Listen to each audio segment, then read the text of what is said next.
JMM से BJP में शामिल होने के बाद सीता सोरेन को दुमका से चुनाव लड़ने को कहा गया, यानी कि बीजेपी की ओर से उन्हें टिकट दिया गया। चुनावी मैदान में सीता सोरेन थी। हालांकि उन्होंने हार का सामना किया, लेकिन उसके बाद बीजेपी की ओर से लगातार समीक्षा की जा रही थी। हाल ही के दिनों में आपने देखा होगा कि प्रभारी और सह-प्रभारी की सूची जारी की गई, जिसमें शिवराज सिंह चौहान को प्रभारी बनाया गया और हिमंता बिश्व शर्मा, जो असम के मुख्यमंत्री है, उन्हें सह-प्रभारी बनाया गया। और सभी दिग्गज नेताओं के साथ साथ विधायक और सांसदों को राजधानी रांची बुलाया गया। एक कोर कमेटी की बैठक रखी गई और सभी सांसद, विधायक और दिग्गज नेताओं को कहीं ना कहीं टास्क भी दिया गया।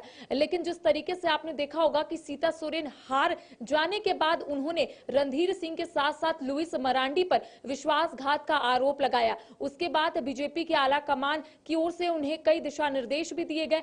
लेकिन अब आप देख पा रहे होंगे किस तरीके से तस्वीर जो है वो बदलती हुई नजर आ रही है, क्योंकि दूसरे दल से आए हुए गीता कोड़ा को कहीं ना कहीं जो समिति का गठन किया गया है उसमें उन्हें जगह दी गई, लेकिन सीता सोरेन को जगह नहीं दी गई। आखिर क्या कुछ वजहें रही, तमाम चीजों को हम समझने की कोशिश करेंगे। हमारे साथ सहयोगी मदन भी मौजूद है और वरिष्ठ सहयोगी रंजन जी भी मौजूद है। बातचीत करेंगे कि हाल ही के दिनों में एक बड़ी बैठक जो है वो बीजेपी में देखने को मिली, जिसमें गीता कोड़ा को कहीं ना कहीं कमेटी में जगह मिली, लेकिन सीता सोरेन को उस कमेटी में जगह नहीं मिली। क्या लगता है वजह क्या हुई?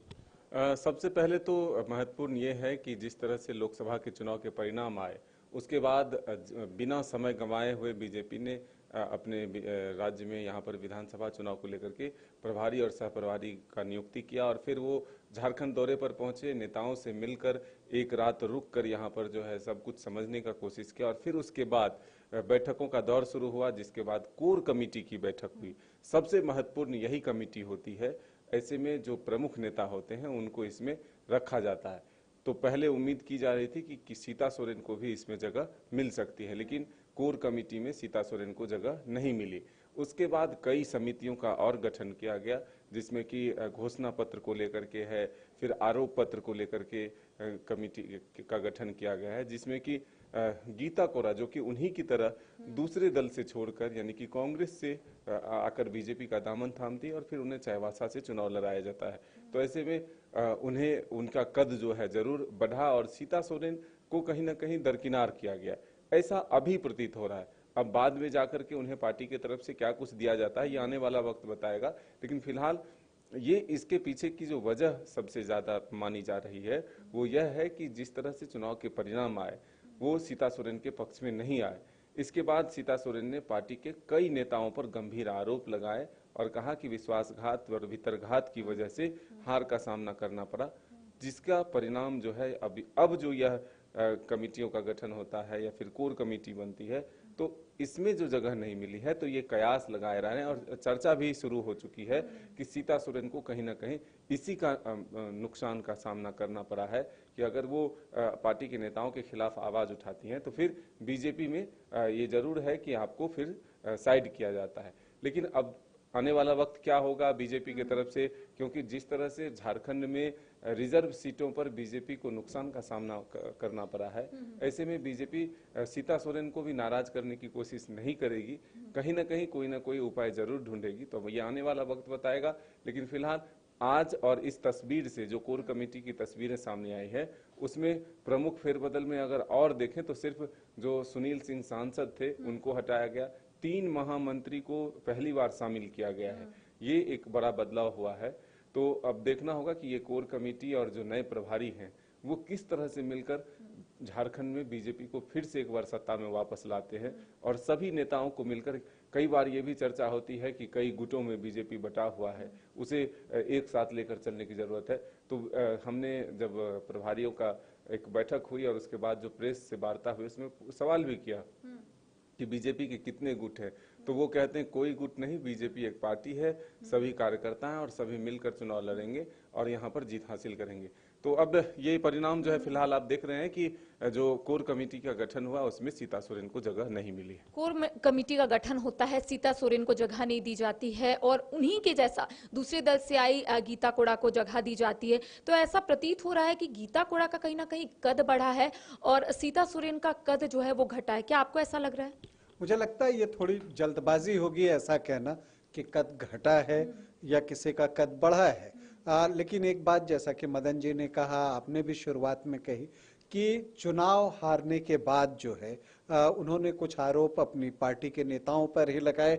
और ख़ास बात मदन जी ये है कि जो आप समितियों को देखेंगे और उनके सदस्यों के नाम देखेंगे तो उनमें से कुछ नाम वैसे हैं जिन पर कि सीता सोरेन ने जो है वो डायरेक्टली या इनडायरेक्टली ये कहा कि उन्होंने उनका साथ चुनाव के दौरान नहीं दिया। तो वैसे नाम भी इस समिति में हैं। इसका मतलब ये है कि जो बातें सीता सोरेन ने कहीं बीजेपी का जो आला कमान है या जो आप कहते हैं जो निर्णय लेने वाली समिति होती है या जो लोग होते हैं, उन्होंने इन बातों को बहुत ज़्यादा तवज्जो दिया नहीं है या अंदर खाने जो है वो बातचीत हुई। और जहाँ तक सीता सोरेन की भी बात है, उन्होंने एक बात उस वक्त कही, कई बार भावावेश में आप कुछ कह जाते हैं, चुनाव हारना वो भी इतनी क्लोज फाइट में हारना, तो तब जब आप समीक्षा करते हैं तो आपको लगता है कि नहीं इस वजह से हार गए उस वजह से हार गए।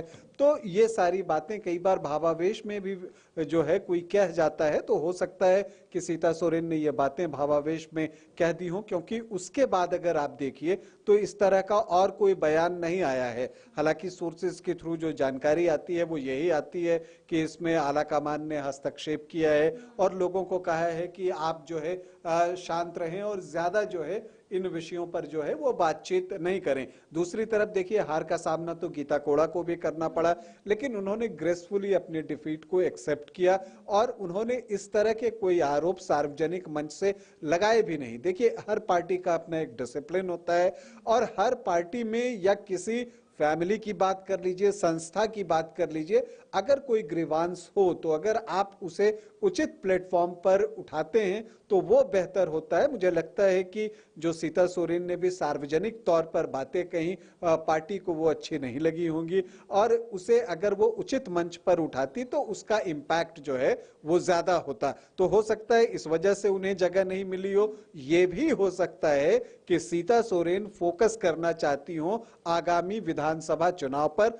अपनी सीट पर। भी उठता है कि क्या इस बार सीता सोरेन विधानसभा का चुनाव लड़ेंगी या फिर नहीं लड़ेंगी, क्योंकि इसको लेकर अब तक वो खुलकर अपनी बातों को नहीं रखी है किसी के सामने। देखिए ये बात तो बीजेपी में कोई कह ही नहीं सकता। ये बात अभी जो वर्तमान में कोई विधायक हैं, आप उनसे जाकर भी ये सवाल पूछिएगा तो जवाब यही मिलेगा। व्यक्त करते हैं वो लोग कि नहीं, लड़ना चाहते हैं। वो लड़ना चाहते हैं लेकिन उनका कहना होता है कि फैसला पार्टी लेगी। चूंकि बीजेपी एक अनुशासित पार्टी रही है और उसकी एक छवि रही है, उसकी अपनी कार्यशैली भी रही है, तो वो उसी के अनुसार फैसले लेती है। तो अब ये हो सकता है कि सीता सोरेन अपनी विधानसभा सीट के लिए जो है वो वहां पर फोकस करना चाहती हूं। अब वो लड़े, उनकी बेटी लड़ सकती हैं या ये कोई एक बात हो सकती है। तो इस वजह से भी उन्होंने कहा हो कोर कमेटी में जगह नहीं देना, ये अपने आप में बड़ी बात है। नहीं, ये कोई बहुत बड़ी बात नहीं है। अगर किसी की अनिच्छा हो, अगर कोई नहीं चाहता हो कि हमें कोर कमेटी में आना है, मैं अभी फोकस करना चाहता हूं, जैसे आप क्रिकेट के फील्ड में चले जाइए तो सचिन तेंदुलकर ने खुद कहा कि उन्हें कप्तानी नहीं करनी, वो अपनी बल्लेबाजी पर फोकस करना चाहते हैं। तो मान लीजिए कि सीता सोरेन ने ये कहा हो कि अगर मैं जो हूं अपनी जामा सीट पर फोकस करना चाहती हूं, वहां समय देना चाहती हूं, अब चाहे वो चुनाव लड़े या जैसा मैंने कहा कि उनकी कोई बेटी लड़े, तो वैसी परिस्थिति में उन्हें जब वहां समय देना है तो बीजेपी में तो ऐसा होता नहीं है कि आप सिर्फ नाम के लिए पदाधिकारी हैं, आपको काम तो करना पड़ता है और उसी तरह से करना पड़ता है, क्योंकि वहां 24/7 वाला जो है वो नियम लागू होता है। तो इसलिए मुझे लगता है कि इस पर किसी कंक्लूजन पर जंप करना अभी थोड़ी जल्दबाजी होगी। मदन, आप बीजेपी बीट देखते हैं, बीजेपी की ओर से क्या कुछ वर्जन आ रहा है इसको लेकर? देखिए फिलहाल अभी बीजेपी की तरफ से कोई वर्जन नहीं है और ये सीधे तौर पर पार्टी आलाकमान के द्वारा जो निर्णय होता है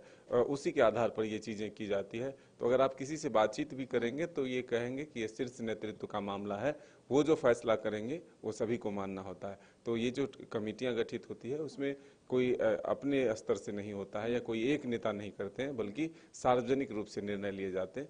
तो ये जरूर है कि अभी फिलहाल जो परिदृश्य दिख रहा है, हमने कहा कि अभी जो फिलहाल परिदृश्य दिख रहा है उसमें जरूर ये लगता है कि सीता सोरेन को कोई बड़ा पद नहीं मिला पार्टी में, लेकिन आने वाले दिनों में बीजेपी क्या कुछ करती है ये देखने वाली बात है। क्योंकि जो परिणाम है, हमने कहा कि जो 5 सीटें रिजर्व बीजेपी के हाथों से निकली है उसे फिर से वापस करने के लिए और विधानसभा में उन क्षेत्रों में अच्छा परफॉर्मेंस रहे, इसको लेकर के जरूर कवायद करेगी। तो अब देखना होगा सीता सोरेन को पार्टी में क्या उचित सम्मान मिलता है और क्या उचित जगह मिलता है।